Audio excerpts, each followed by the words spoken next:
Now, the push-up is a fundamental move in bodyweight, fitness, and training. Let's talk about how you can progress through the push-up and why we can take the push-up to get even stronger to even more advanced moves, and talk about how the push-up can set the roadmap up to those advanced moves as well as skill-based moves such as the handstand. Now, we've added push-ups in almost every single one of our training programs, whether it comes to my time coaching in gymnastics, parkour, or Ninja Warrior. Push-ups is one of those fundamental key points, but let's actually get you towards that thing. First, let's talk about the progressions of the push-up. Let's say you don't have the push-up yet. You need to find the easiest version of that exercise in order to get to that one. Most people know the push-ups and most people know the knee push-ups, but let's actually start from the beginning very quickly, get you to the push-up, so then we can talk about more the advanced progressions after that. If you can't do a regular push-up, then start with a wall push-up. The wall might block your face and your head, so maybe try to find a door frame or something like that. Then you are lowering the height until you're getting to something that's about knee height. It can start as simple as a kitchen counter all the way down to a coffee table. Once you get to about knee height, then, well, you're doing these knee push-ups. Then ideally going your knees.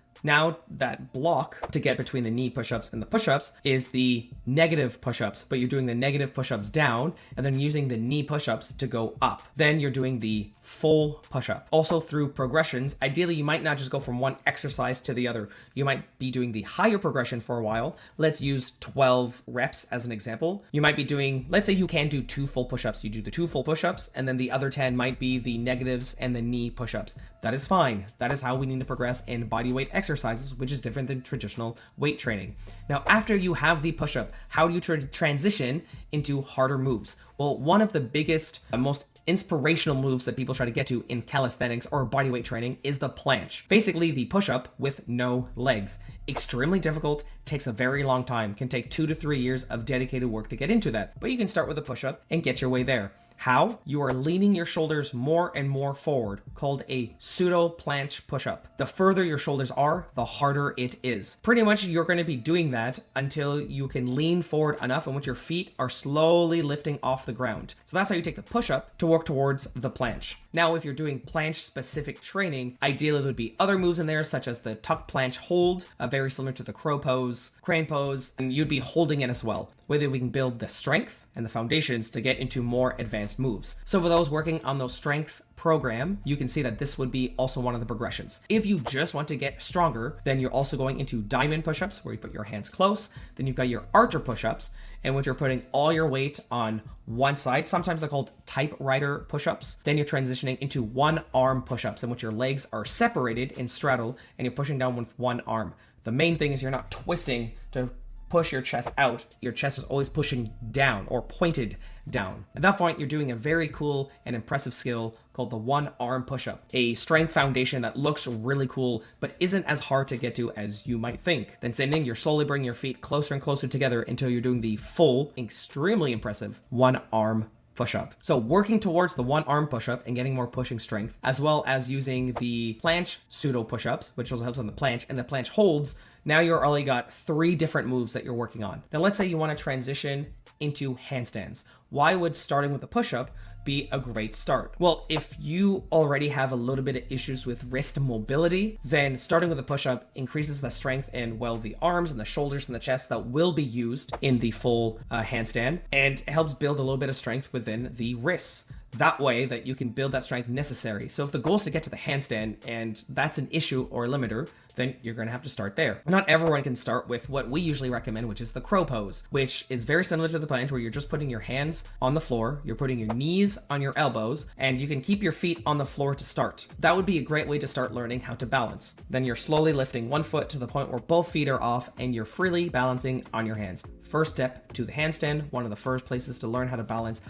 on your hands.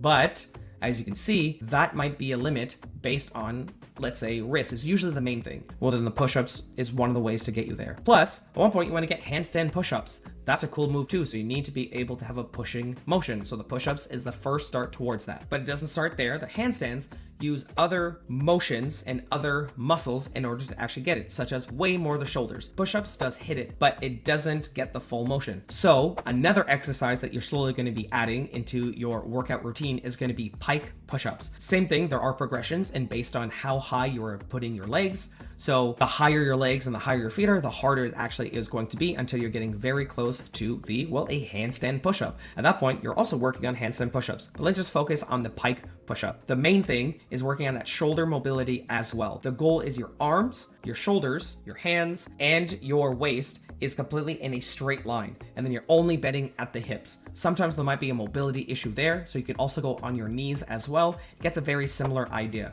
but just being able to do that will get that stacked motion. If you look at handstand, feet all the way to hands is a straight line, at least as straight as we can be.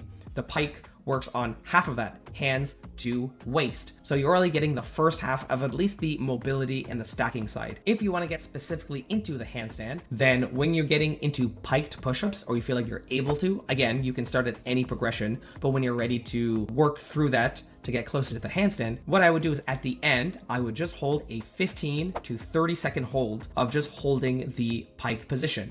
That way you're getting used to stacking your body, holding it, keeping your arms straight out, and you're basically working on the first half of the handstand already. Look at that, you're already there. Because one of the biggest issues in handstands is being able to push your arms completely out. But if you're unable to push completely through your elbows right here, then it's gonna be a lot harder and you're focusing way more on strength than technique.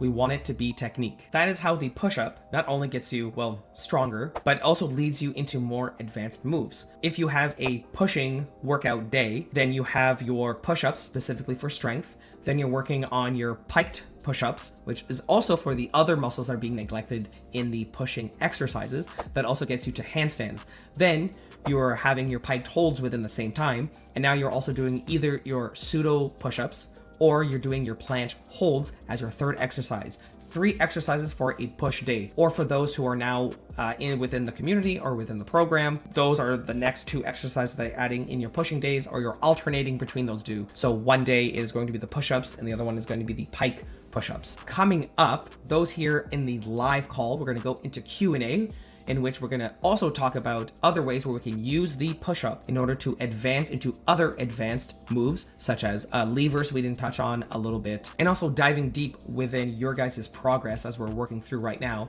on your push-ups and how they're feeling, and those little tips and tricks for everyone else here on the wonderful internet. Please, if you don't have push-ups and you want to be a bodyweight master, start with those push-ups. The progressions start as easy as possible, as you can see, and you work your way through that way. If you want to have an idea on the reps, sets, rest, we also did a video on the simplest bodyweight training program that you can start, or you can join the community absolutely free and get the free program, the free app, and the free access to a coach in order to dive deep, and also have access to these live Q&As that we're going to do right after this. So get started, add that to your workout program, and let's get you into that bodyweight mastery that you want to be. Rather that be planches, rather that be handstands, rather that just being impressive with one hand push-ups. And as you go through your journey, just remember to always stay awesome.